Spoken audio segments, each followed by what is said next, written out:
귀한 찬양 감사합니다.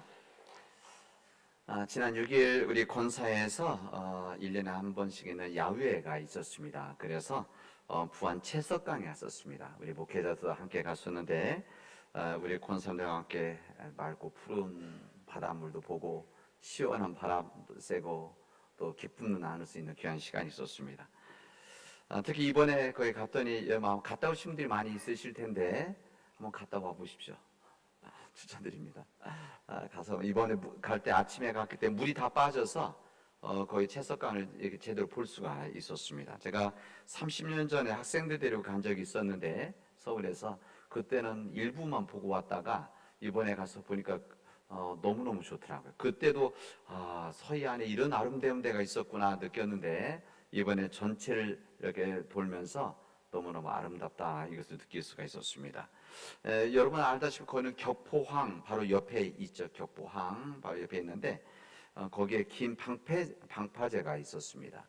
이 방파제 옆에 또 뭐가 있었는가 하면 아마 갔다 오시면 아시겠지만 그 방파제를 막고 있는 특히 파도나 해일 이런 것들을 막아내는 큰 콘크리트 구조물들이 있었습니다. 이것을 거기 보니까 찾아보니까 이것을 넷이라고 한 테트라포드라고 그렇게 이야기하던데 이 콘크리트 구조물 아시죠? 그러니까 이 구조물 작은 게 아니라 큰 구조물 바닷가 방파제에 놓여져 있는 것들 그래서 이것을 발이 네 개이기 때문에 이것을 테트라포드다 이렇게 이야기를 합니다.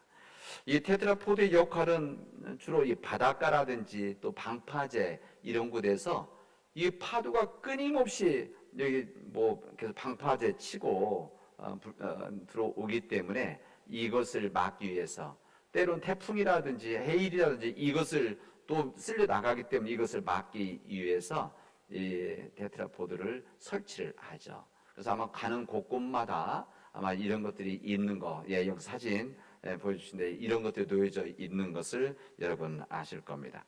이게 있으면 이 거센 파도가 있을 때 여기 부딪히면 압력도 떨어지고 또 여기서 에너지가 떨어지기 때문에 이젠 이 방파제를 보호할 수가 있죠. 이것을 방파제를 보호한다는 것은 항구를 보호하는 것이고 항구를 보호한다는 것은 또 사람들을 보호하는 일 아니겠습니까? 그리고 모래가 쌓이는 것을 막아낼 수 있는 아주 그것도 하나의 예전에는 여러분들 못 보셨을 때 우리 어렸을 때나 오래전에 못 보았는데 요즘 어디 가는 곳곳마다 이 테트라포드 이 콘크리트 구조물이 있는 것을 보게 될 겁니다. 저는 이번에 가서 이 테트라포드 이번에 가까이 가서 이거 보면서 우리 교회가 우리 권사님들이 우리 교인들이 이 세상에서 우리 교회에서 가정에서 이 콘크리트 구조물 이 테트라파드 같은 이 역할을 하면 참 좋겠다 이런 생각을 했습니다.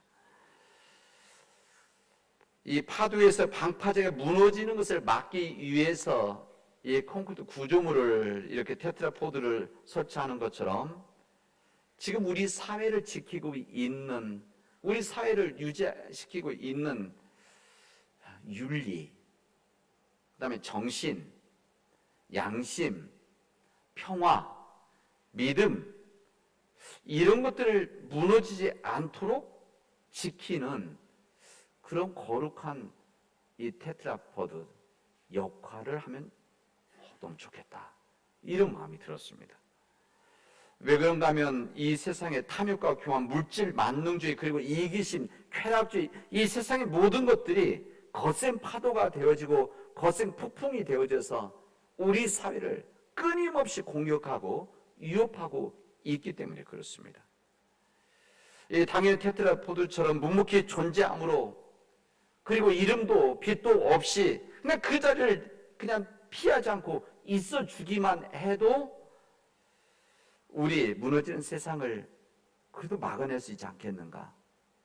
지킬 수 있겠다 이런 생각을 해본 겁니다. 때로는 여기에 강한 파도가 불어 닥치고 또 이 거센 태풍이 불고 때로는 뜨거운 햇볕이 있을지라도 그 자리를 지켜주기만 한다면 하나님께서 기뻐하시겠다 우리 믿음의 사람들이 이 사회가 무너지는 것을 막는 제1선에 서 있는 그 역할을 우리 교인들이 한다면, 우리 믿음의 가정들이 한다면, 이 지역에서 우리 교회가 한다면 하나님은 참으로 기뻐하시겠다, 이런 마음이 든 겁니다. 여러분, 그 믿음의 역할을 해주시길 바랍니다. 여러분들이 우리 사회 무너져가는 여러 가지 모습들을 보면서 내가 이 콘크리트 구조물, 이 테트라포드처럼 이 세상의 강한 태풍과 파도와 같은 세상의 힘들을 막아내야 되겠다. 내가 힘들어도 그런 마음을 갖고 살아갈 수 있길 바랍니다. 여러분, 우리 교회 118년 동안 우리 교회 지금 이렇게 지켜올 수 있었던 것은 우리 믿음의 선배들, 믿음의 목회자들이 사실 그 역할을 해줬기 때문에 그렇습니다. 그런 거 아닙니까? 이 세상의 거센 파도와 같은 세상에 영향력 있고 도전이 있고 때로는 우리 내부적인 갈등에 의한 그런 여러 가지 도전이 있음에도 불구하고 우리 믿음의 교우들이 흔들리지 않고 꿋꿋하게 지켜주었기 때문에, 이것을 막아주었기 때문에 지금 우리가 있는 것이다. 이 생각할 때 우리 믿음의 선배들이 얼마나 감사한지 모릅니다. 이런 마음을 갖는다면 이제는 그 역할을 누가 해야 되냐? 지금 우리가 해야 됩니다. 지금 목회자인 제가, 또 우리 장로님들이, 권사님들이, 우리 안수진 집사님들이 우리 교회를 지켜나가는, 세상으로부터 지키고 내부의 도전으로부터 지켜나가는, 또 세상의 유혹으로부터 지켜나가는 거룩한 방파제와 같은, 거룩한 테트라파드 같은 이런 역할을 하면은 하나님께서 주시는 은혜에 응답한 길이다. 저는 이것을 오늘 말씀을 드립니다. 오늘은 광고 때 말씀드린 총회 선교주일입니다. 우리 한국 기독교 장로의 교단은 100년이 넘는 교단이죠. 우리 기독교가 이 땅에 1885년도에 들어왔기 때문에 그 역사 가운데 우리 장로교라고 하는 이 교단은 100년이 훨씬 넘었습니다. 훨씬 넘었죠. 우리 선교사 원도우드 선교사가 30도 안 돼 들어왔을 때 벌써 장로교인이 있었으니까. 그런데 우리 교단이 지금부터 70년 전 1953년 이때 우리 교단은 복음의 자유를 위해서, 그리고 신앙 양심의 자유를 위해서, 그리고 자립이라고 하는 이 큰 뜻을 가지고, 그리고 교회 일치라고 하는, 보통 에큐메니칼 운동 이렇게 말을 하죠. 이 교회 일치를 위해서 우리가 새로운 선포를 하고 이 마음을 가지고 우리 교회가 새로워지자, 새롭게 거듭나자, 이렇게 선언하고 교단이 만들어진 것이 이제 70주년이 되어진 겁니다. 우리 교단은 한국 사회가 시대적인 위기를 만날 때마다 우리 한국교회 세상 영향력부터 우리 교회의 생명을 위협할 때 우리 교회는 흔들리지 않고, 우리 교단이 흔들리지 않고 묵묵히 자리를 지키면서 복음의 역사를 감당해 왔습니다. 그리고 이 복음의 실천을 통해서 이 세상이 무너지지 않도록, 아까 우리 사진에서 보았던 이 테트라파드처럼 이 철근 튼튼한 이 구조물이 되어져서 때로는 강한 파도와 이 태풍이 있고 뜨거운 햇빛이 있었지만 그거 참고 이기면서 우리 사회와 우리 민족을 지켜왔다. 저는 그렇게 말씀드리고 싶습니다. 이 군사 독재 시대에 침묵하고 세상에 아무 말 하지 않고 이것을 그냥 받아들이고 있을 때 우리 교단은 이 길이 바른 길이 아니라고 예언자처럼 외쳤습니다. 그래서 많은 힘듦과 어려움이 있었습니다. 이 적대적인 남북 간의 관계가 고착되어질 때 우리 교단은 우리 형제 자매는 이 북한의 민족들을 그냥 놔둘 수 없다라고 하는 이 통일에 대한 이 사명을, 통일에 대한 외침을 그때 했었습니다. 이 근대화의 길에서 우리 노동자들이, 농민들이 신음하고 아파할 때 우리 교단은 이것을 외면하지 않고 이 아픔과 이 소리 앞에 함께하고 이 아픔을 함께 나누는 그런 일들을 해왔습니다.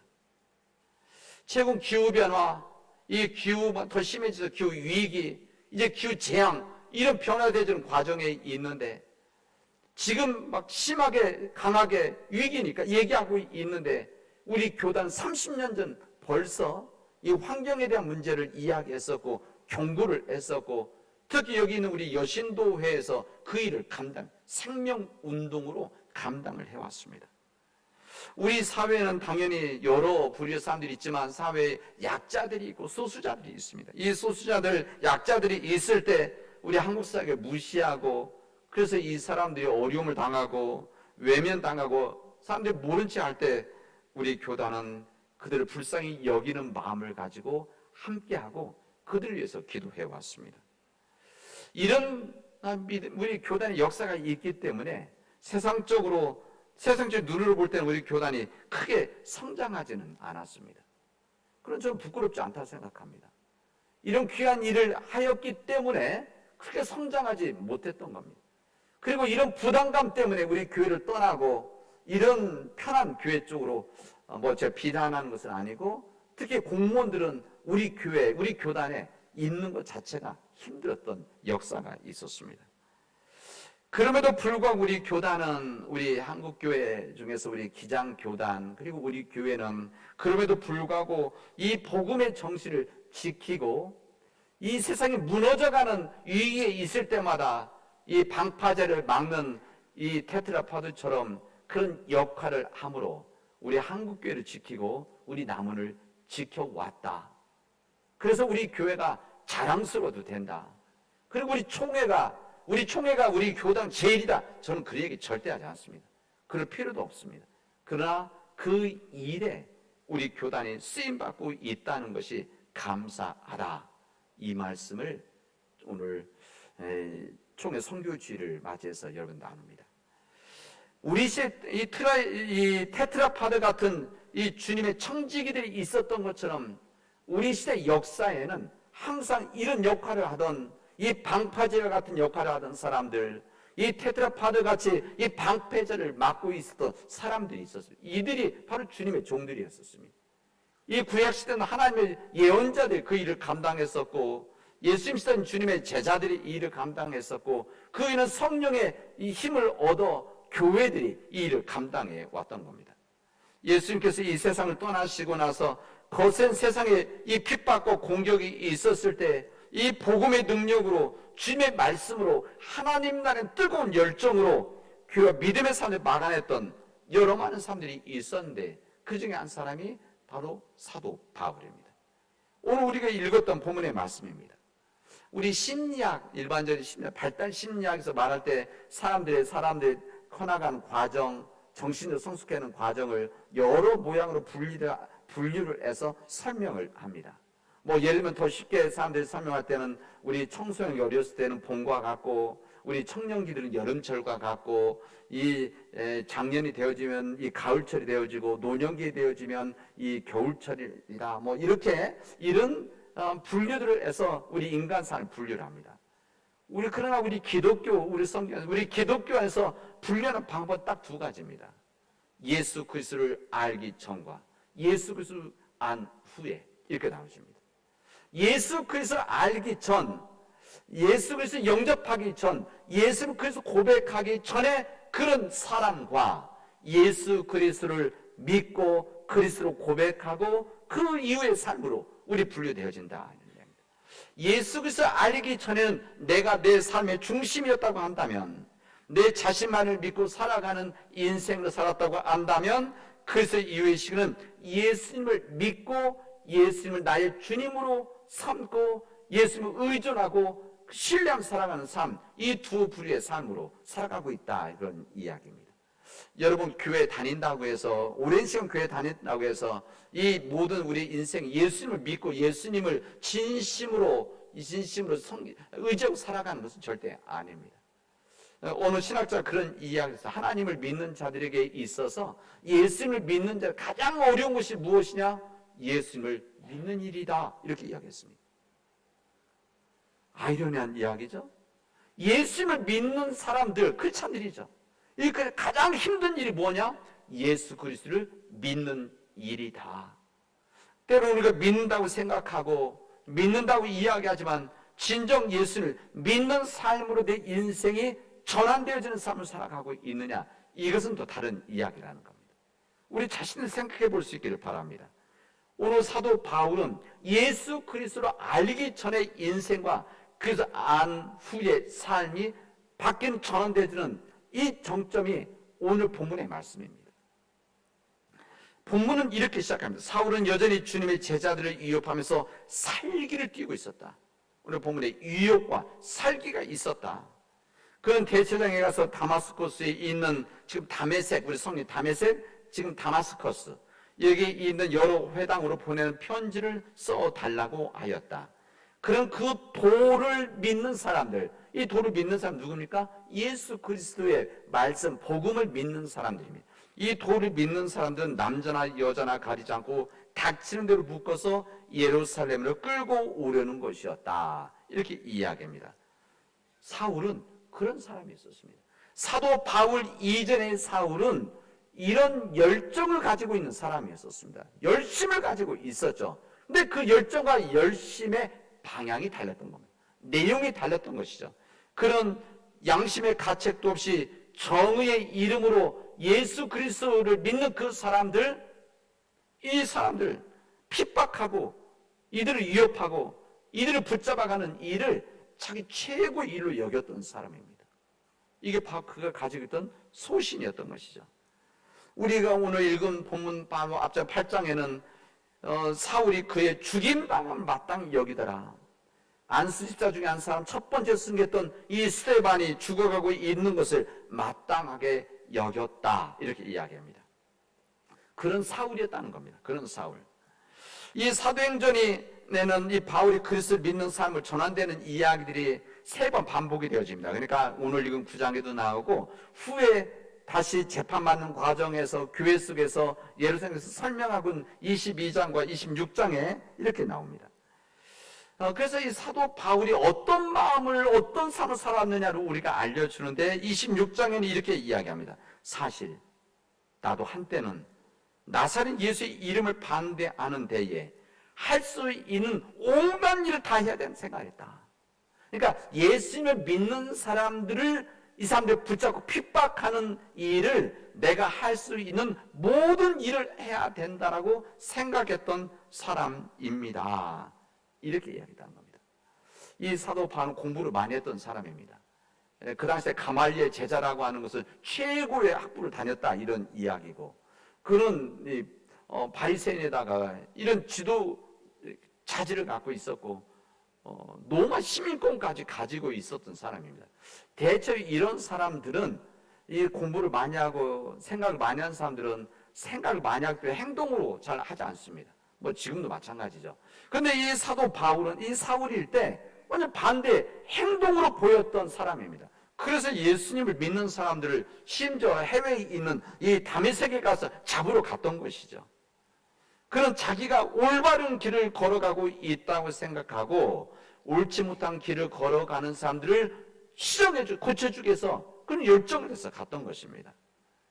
그런 정의 삶을 살았지만 그런 즉 잘못된 길을 걸어가고 있었다는 것을 몰랐던 사람입니다. 그런 그가 다메섹에 가다가 예수 그리스도를 만나게 되어집니다. 그리고 그의 삶이 예수 그리스도를 신뢰하는 삶으로 전환되어집니다. 일평생 남은 인생 그 인생을 바쳐집니다. 여러분, 예수를 믿는 일에 있어서 가장 커다란 방해가 되는 일이 있다고 한다면 그게 무엇일까? 세상에 생명을 위협하는 군사적인 힘일까? 물질일까? 권력일까? 쾌락일까? 성공일까? 여러 이야기를 하지만 가장 예수를 믿는 가장 커다란 방해가 되는 힘이 무엇인가 하면 자기 자신입니다. 자기 자신. 자아가 강한 사람일수록 자신의 고집을 꺾고 신앙에 들어가기가 어렵습니다. 왜? 자신을 의지하기 때문에. 내 삶의 주인은 나라고 하는 것을 강하게 오랜 시간 동안 굳어져 있기 때문에 이것을 바꾸는 것이 너무너무 힘들게 되어져 있습니다. 우리 인간은, 우리 사람들은 우리가 거울 앞에 서야만 내 모습을 볼 수 있는 거 아닙니까? 거울 앞에 서야만 내가 뭐가 지금 머리가, 얼굴이, 몸이 어떻는지 알게 되죠. 그런 거 아니겠습니까? 마찬가지로 우리 하나님을 믿는 사람들은 우리 자신을 가장 잘 볼 수 있는 거울이 무엇인가 하면 하나님입니다. 하나님 앞에 온전히 서야만 나를 볼 수가 있는 것이죠. 그래서 사도 바울이 여기 다메섹 도상에 올라가다가 예수님을 만나면서 하나님 앞에 서게 되어진 겁니다. 하나님 앞에 서게 되었을 때 자신이 발견한 것이 무엇인가? 자기 죄인이라는 것을 깨닫게 되어진 겁니다. 디모데전서에 보면 사도 바울이 스스로 이런 고백을 합니다. 내가 전에는, 지금 사도 바울인데 이렇게 고백하는 거죠. 내가 주님을 영접하기 전에는 나는 회방자였었습니다. 난 예수 믿는 사람에 박해하던 사람이었었습니다. 난 폭행자였었습니다. 이 모든 일들은 부끄럽게도 내가 믿지 않을 때 이루어졌던 일들입니다. 그러나 하나님께서 나에게 자비를 베풀어 주셔서 제가 이렇게 은혜 삶을 살아가고 있습니다. 나는 죄인 중에 죄인 중에 괴수, 우두머리였었습니다. 이렇게 고백을 합니다. 이런 고백이 언제 나왔는가? 그가 하나님 앞에 온전히 섰을 때, 하나님 앞에 온전히 섰을 때 거울을 보듯이 자신의 죄라는 것을 알게 되어진 겁니다. 그 이전까지는 사도 바울에게 눈앞에 가려져 있는 비늘이 많이 있었습니다. 오늘 제목이 눈에서 비늘이 아니라 비늘 같은 것입니다. 세상에 비늘이 많이 있었습니다. 이 사도 바울이 가지고 있었던 자신이 알지도 못한 사이에 만들어졌던 세상의 비늘, 이 비늘이죠, 비늘. 교만이라고 하는 비늘이 그의 눈을 가리고 있었습니다. 그가 가지고 있었던 이 탐욕이라고 하는, 또 세상의 성공이라고 하는 비늘이 그의 눈을 가리고 있었습니다. 욕심, 그리고 편견이 가지고 있습니다. 내가 제일이라고 하는, 내 생각이 옳다라고 하는 이 편견의 비늘이 사울의 눈을 가리고 있었습니다. 사람들을 질투하는 이 질투에 이 비늘이 그의 눈을 가리고 있었고, 그의 고집이, 또 쾌락이 그의 눈을 가리고 있었습니다. 이 모든 세상의 비늘이 그를 가리고 있었기 때문에 세상을 온전히 볼 수가 있었겠습니까? 그 자신을 볼 수가 있었겠습니까? 오늘 성경은 우리에게 말씀하십니다. 아나니가 성령 안수 기도할 때 이 사울에게 성령의 충만함이 있게 되어질 때 눈에서 비늘 든 것들이 떨어져서 그가 세상을 온전히 보게 되어졌다. 그리고 온전해져서 강건해졌다. 우리에게 말씀해 주십니다. 사랑 우리 믿음의 교우 여러분, 오늘 우리 안에서 예수 그리스도의 이름으로 우리 안에 우리를 덮어놓고 있는 우리의 눈을, 우리의 영적인 눈을 가리고 있는 이 비늘이 떨어지기를 바랍니다. 하나님께 그렇게 기도하십시오. 하나님, 내 안에 있는 이 교만의 비늘, 이 탐욕의 비늘, 욕심의 이 비늘, 편견의 이 비늘, 이 고집의, 성공의, 쾌락의 이 비늘들을 성령 충만한 가운데 떨어지게 해 주셔서 내가 나를 바라보고 나를 온전히 알고 주님의 그 길을 걸어가게 해 주십시오. 간구할 수 있기를 바랍니다.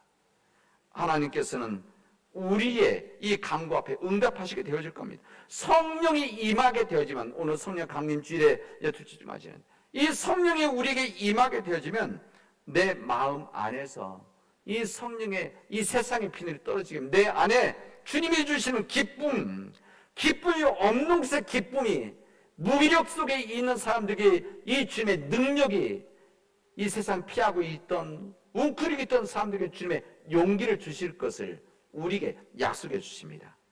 우리 사랑하는 믿음의 교우 여러분, 우리 눈에서 세상의 비늘이 떨어져서 사울처럼 사도 바울이 되어지고, 사도 바울이 되어져서 자신이 부정했던 예수님을 진실로 만나서 예수 그리스도의 그 길을 걸어가는 우리 사랑하는 우리 모든 교우들이 되어지기를, 우리 가정들이 되어지기를, 그리고 우리 교회가 되어질 주님의 이름으로 축원하겠습니다. 기도합시다. 은혜가 풍성하신 하나님 감사합니다. 하나님께서 역사해 주셔서 우리가 진정 주님 은혜 안에 거하게 하여 주시옵시고, 주님 우리 눈에 있는 내 삶을 막고 있었던 세상의 비늘이 떨어져서 성령의 충만함으로 믿음의 사람이 되어지고 성령을 순종하는 주의 백성들이 되어지도록 인도하여 주시옵소서. 예수님의 이름으로 기도합니다. 아멘.